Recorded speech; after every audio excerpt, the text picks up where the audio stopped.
ஓம் ஸ்ரீ சாய்ராம். எல்லோரும் இன்புற்றிருக்க நினைப்பதுவே இல்லாமல் வேறொன்றறியேன் பராபரமே. நாம் இப்பொழுது உண்மையான சுகம் என்ற நூலிலிருந்து வாசகத்தை பார்த்து கொண்டிருக்கிறோம். இது போன பாகத்தில் ஒரு பாகத்திலும் வருவது தான் இந்த மனித பிறப்பு என்பது கிடைப்பதற்கே மிகவும் அரியது. இந்த பிறப்பை வெறும் இந்த உலக இன்பங்களுக்காகவும் சுகங்களுக்காகவும் செலவிட்டு வீணடித்து கொள்ளாமல் தக்க சமயத்தில் நாம் எந்த வேலை செய்தாலும் அதை பகவானுடைய வேலையாக கருதி அதை செய்யும் பொழுது அது கர்ம யோகம் மாதிரி ஆகிடும். அதனால் வர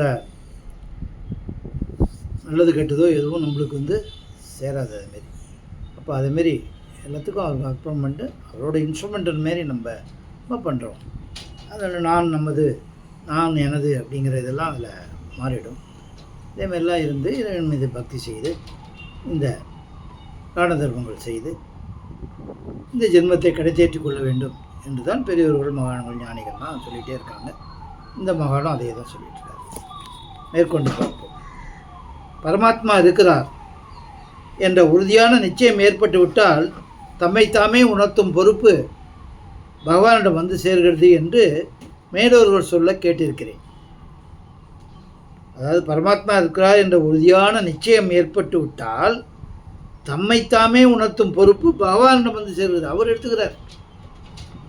பரமாத்மா இருக்கார், பகவான் இருக்கார், அவர் தான் எல்லாம் பண்ணுறாரு அப்படின்னு உறுதியாக ஒருத்தனுக்கு ஏற்பட்டுடுச்சுனாக்க அது அவர் யார் என்ன ஏதுங்கிறத உணர்த்துகிற பொறுப்பு அந்த யோகக்ஷேமம் அப்படிங்கிறத பகவானே ஏற்றுக்கிறார். அதேமாரி உள்ளவங்க இதுக்கு ஏங்குறவங்களுக்கும் செய்கிறவங்களுக்கும் அவரே பொறுப்பேற்றுக்கிறார் அப்படின்னு சொல்கிறார். நமது முயற்சியால் நாம் பகவானை அறிய முடிகிறது. இப்படி தான் தூய பக்தி செய்து. ஆனால் பகவான் எல்லா இடத்திலும் இருக்கிறார் என்ற உறுதியான எண்ணம் உண்டாகிவிட்டால் பகவான் தாமாகவே தம்மை காட்டிக் கொள்கிறார். அவரே தெரியும் எப்படி எல்லா இடத்துலையும் இருக்காருன்னா அவங்களுக்கு அந்த ஞானத்தை கொடுத்துட்டா எல்லாமே பகவான் தானாக பார்க்குறதெல்லாம் பகவான் தானே. இப்போ அவங்கள்ட்ட அந்த பிரேமை ஒரு அன்பு அவங்க உள்ள ஊறி போயிடும்.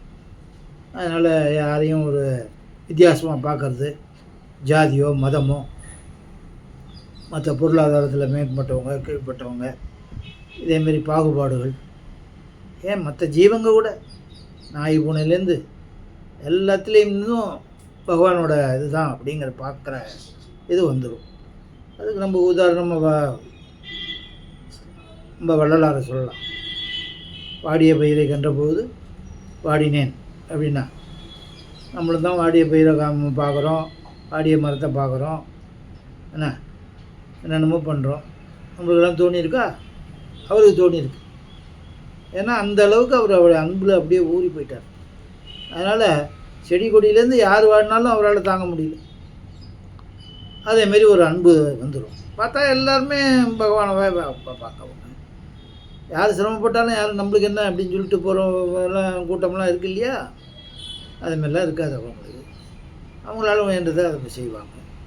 இல்லை பிரார்த்தனையாலும் பண்ணிப்பாங்க. அவன் நல்லா இருக்கட்டும்னு அவங்களாம் முழுவில் நினச்சாலே போகிறோம் அவன் நல்லா இருப்பான். அதேமாரி பாக்கியம் பெற்றவங்க அவங்கெல்லாம். நாமளும் நினைத்தாலும் அதேமாரி ஆகலாம் அப்படின்னு தான் சொல்கிறார் இந்த மகான். பகவான் எல்லா இடத்துலையும் இருக்கிறால் இந்த விஷயத்தை நாம் சோதித்து பார்த்து விட்டோம். ஆனால் இதில் என்ன குறை இதுதான். இந்த உலகம் முன்பு இருந்ததில்லை, இப்போது கூட ஒரேடியாக மாறிக்கொண்டே தான் இருக்கிறது என்பதை நாம் உணர்ந்த போதிலும் உலகம் இருக்கிறது என்றே மதிக்கிறோம். அதாவது நமது அனுபவத்தையே நாம் கைவிட்டு விட்டோம். அதனால்தான் பரமாத்மா இருக்கிறார் என்று ஒப்புக்கொண்ட கருத்தின் உறுதிப்பாட்டில் குறைவு வந்து விடுகிறது. ஆகவே உங்களுடைய அனுபவத்தை மதிக்க கற்றுக்கொள்ளுங்கள். தூக்கம் வராத வரையில் கனவும் வருவதில்லை, தூக்கம் கலைந்ததும் கனவு இருப்பதில்லை. நடுவில், அதாவது தூங்கும்போது கனவு வருகிறது, நடுவிலும் கூட நீங்கள் அதை உண்மையாக கருதுகிறீர்கள். நம்ம எல்லாம் கனவு காணும்போது உண்மையாக தான் நினைக்கிறோம். இல்லை என்றால் அதுவும் இல்லை. அதே போல் அது இல்லை, கனவு இல்லை இல்லை, கனவு நடக்கிறது உண்மை கிடையாதுங்கிறது கனவு முழிச்ச உடனே தெரிஞ்சுக்கிறோம் இல்லையா? எல்லாருக்குமே உள்ள அனுபவம் தானே இது. பின்னரும் இருக்கப் போவதில்லை.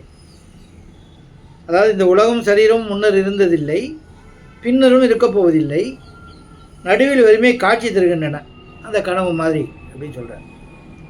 உண்மையில் இல்லவே இல்லை என்று உலக வாழ்க்கையை நினைத்து கொள்வோமே. உலகம், உடல் முதலியவை கண்களுக்கு தட்டுப்படுகின்றன. இவைகளை இல்லை என்று எப்படி எண்ணுவது அப்படிங்கிற கேள்வி எழும் என்று யாராவது கேட்டால், அடே தம்பி, கனவு கூட அப்போது உண்மையாகத்தானே பட்டது. கனவு பார்க்கப்பட்ட போது அது மிகவும் உண்மையாகத்தான் தோன்றியது. ஆனால் விழித்து கொண்டதும் கணா கண்ணுக்கும் படவில்லை. இதிலிருந்து அது இருந்ததே இல்லை என்பது நிரூபணமாகிறது. இன்றைய தினத்திலிருந்து 100 ஆண்டுகளுக்கு முன்னால் இந்த உடல்கள் இருந்தனவா? 100 ஆண்டுகள் கழித்து இந்த உடல்கள் இருக்கப் போகின்றனவா? இப்படி எல்லாம் நினச்சி பார்க்கணும். கட்டாயம் இருக்க போவதில்லை, பதிலும் வரும் என்பதை ஒவ்வொருவரும் ஒப்புக்கொள்வோம். ஆரம்பத்திலும் கடைசியிலும் இல்லாத பொருள் நிகழ்காலத்திலும் இல்லாததே. இந்த கோணத்தில் பார்த்தால் இவை அத்தனையும் நிரந்தரமான இல்லையில் போய் சேர்கின்றன. எத்தனை ஆண்டுகள் கழித்து விட்டனவோ அத்தனையும் இல்லையில் புகுந்து கொண்டு விட்டன. இன்னும் மீதமுள்ள ஆயுளும் நாடிதோறும் இல்லையில் நுழைந்து கொண்டிருக்கிறது. மேற் சொன்னபடி நினச்சி பார்த்தோம்னாக்க இந்த உலகம் ஒவ்வொரு வினாடியும் இன்மையை நோக்கி சென்று கொண்டிருக்கிறது. பிறவி எடுத்தவை ஒவ்வொரு வினாடியும் மரணத்தை நோக்கி சென்று கொண்டிருக்கின்றன. எல்லாம் வாசமாக தானே இருக்குது, உண்மை தானே? படைக்கப்பட்ட உலகம் ஒவ்வொரு வினாடியும் பிரளயத்தை நோக்கி சென்று கொண்டிருக்கிறது. காலம் செல்ல செல்ல இந்த காலம் கழிச்சு பிரளயம் வருங்கிறாங்க இல்லையா, அதை நோக்கி தானே சென்று கொண்டு இருக்குது. ஒரு வினாடி இப்போ கடந்து விட்டது, இன்னும் ஒரு வினாடி கம்மி தான், அடுத்த ஒரு நிமிஷம் கம்மி தான், அப்புறம் 1 மணி நேரம் கம்மி, அப்புறம் 1 நாள் கம்மி, அப்புறம் 1 வாரம் கம்மி, 1 மாதம் கம்மி, 1 வருஷம் கம்மி, இப்படியே போக போக அப்படி தானே இருக்குது. கணக்கு போட்டு பார்த்தோம்னா ஒவ்வொரு வினாடியும் மரணத்தை நோக்கி சென்று கொண்டிருக்கின்றன. படைக்கப்பட்ட உலகம் ஒவ்வொரு வினாடியும் பிரளயத்தை நோக்கி சென்று கொண்டிருக்கிறது. மகா சிருஷ்டியும் கூட மகா பிரளயத்தை நோக்கி போகின்றது. இந்த உலகம் அழியக்கூடியது என்கிறார்கள். தனம் இருப்பதால் ஒருவனை தனவான் என்கிறோம். தனம் இல்லாவிட்டால் அவன் தனவான் என்று அழைக்கப்படுவதில்லை இல்லையா? அதுபோல இந்த உலகம் நாசவான் என்று அழைக்கப்படுகிறது. இதில் அழிவை தவிர வேறு எதுவும் இல்லை அப்படிங்கிற பொருள் அதுக்கு. அழிவு அழிவே தான். பரமாத்மா இருக்கிறார் என்ற உறுதியான தீர்மானம் ஏற்பட்டால், இல்லை என்பது இருக்கிறது என்றானால் அந்த திரை விலகி போகும். பரமாத்மா வெளிப்பட்டு தோன்றுவார். காரணம் என்னவென்றால், பரமாத்மா தான் எப்போதும் இருக்கிறாரே, இருக்கிறார், எப்போதும் இருக்கிறார். அவர் ஒண்டி தான். மற்ற எல்லாம் மாறிக்கொண்டே இருக்கின்றன. ஒரு காலத்தில் இருந்தாலும் ஒரு காலத்தில் அழிந்து போகுன, திருப்பி தோன்றுவன, திருப்பி மறையுது. இதே தான் நடக்குது. ஆனால் அழியாத ஒன்று இருக்குன்னு, அது பரம்பொருள் தான், பரமாத்மா தான், பகவான் தான். அவருக்கு இன்மை என்பதே, அதாவது இல்லை என்பதே இல்லை. பரமாத்மா எல்லா இடத்திலும் இருப்பவராதலால் இங்கேயும் இருக்கிறார். இப்படியெல்லாம் புரிஞ்சுக்கணும். நம்ம எல்லா காலத்திலும் இருப்பவராதலால் இப்போதும் இருக்கிறார். எல்லோரிடமும் இருப்பவராதலால் நம்மிடமும் இருக்கிறார், உங்களிடமும் இருக்கிறார், என்னிடமும் இருக்கிறார், எறும்பிலேருந்து எல்லாத்திலையும் இருக்கிறார். இதை உணரணும். எல்லோரிடமும் இருப்பதால் நம்மிடமும் இருக்கிறார். எல்லோருக்கும் உரியவராதலால் நமக்கும் உரியவரே. அவருக்கு இல்லை என்ற நிலை எப்போதும் நேரக்கூடியது அன்று. ஒரு பொழுதும் ஏற்பட்டதும் இல்லை, இதுக்கு முன்னரும் ஏற்பட்டதில்லை. மாறாக உலகத்துக்கோ இல்லை, ஒவ்வொரு வினாடியும் நேர்ந்து கொண்டிருக்கிறது. முன்னாடி பார்த்தோம், கவனித்தோம். 2 வஸ்துக்கள், பரமாத்மா, உலகம். பரமாத்மாவுக்கு இன்மை என்ற நிலை ஏற்படவே முடியாது. உலகத்துக்கோ இருப்பு என்பதே ஏற்பட முடியாது. இவ்வாறு நிதர்சனமான கண்ணோட்டத்தில் உறுதியான ஞானம் ஏற்பட்டுவிட்டால் உலகத்தின் இடத்தில் பரமாத்மா தோன்றத் தொடங்குவார். பார்க்குற இடமெல்லாம் பரம்பொருள் தான்.